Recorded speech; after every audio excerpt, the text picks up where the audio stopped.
तालुक्यातील खटाव येथे द्राक्ष बागेत ट्रॅक्टर घुसवून मोठ्या प्रमाणावर नासधूस केल्याची धक्कादायक घटना 11 फेब्रुवारीच्या मध्यरात्री घडली।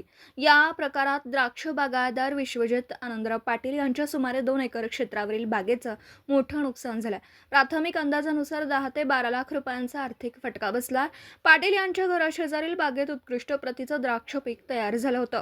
अवघ्या महिनाभरात हे द्राक्ष बाजारात दाखल होणार होते, मात्र अज्ञात व्यक्तीने घराजवळ उभा असलेला ट्रॅक्टर थेट बागेत घुसवून संपूर्ण पट्ट्यात फिरवला।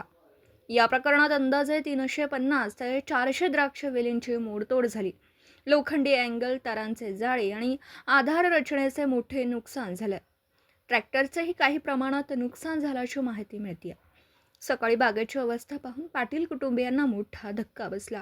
वर्षभराची मेहनत आणि कर्ज काढून उभी केलेली बाग एका रात्रीत उद्ध्वस्त झाल्याने कुटुंबावर आर्थिक संकट कोसळलं। घटनेची माहिती मिळताच भिलवडी पोलीस ठाण्यातील पोलिसांनी घटनास्थळी भेट देऊन पंचनामा केला। संबंधित सीसीटीव्ही फुटेज पोलिसांच्या ताब्यात असून संशयितांचा शोध सुरू आहे। पूर्ववैमनस्य, सूडबुद्धी किंवा अन्य कोणत्या कारणातून हा प्रकार घडला का याचा तपास पोलीस करीत आहेत।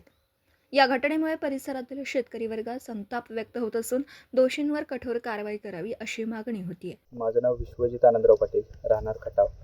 आज सकाळी राहत्या घराशेजारी आमचा ट्रॅक्टर दररोजप्रमाणे उभा होता।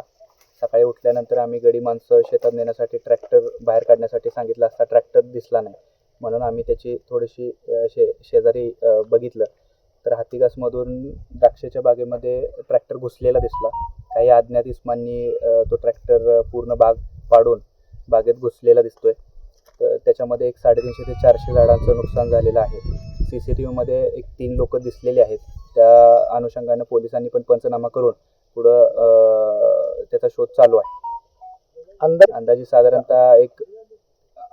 साधारणतः 12 ते 15 लाख रुपयेपर्यंत नुकसान झालेलं आहे। एकूण क्षेत्र किती आहे? एकूण हे 2 एकर क्षेत्र आहे, त्यामध्ये साधारणतः अर्धा ते पाऊण एकराचं नुकसान झालेलं आहे। 1 एकर क्षेत्र आता आहे।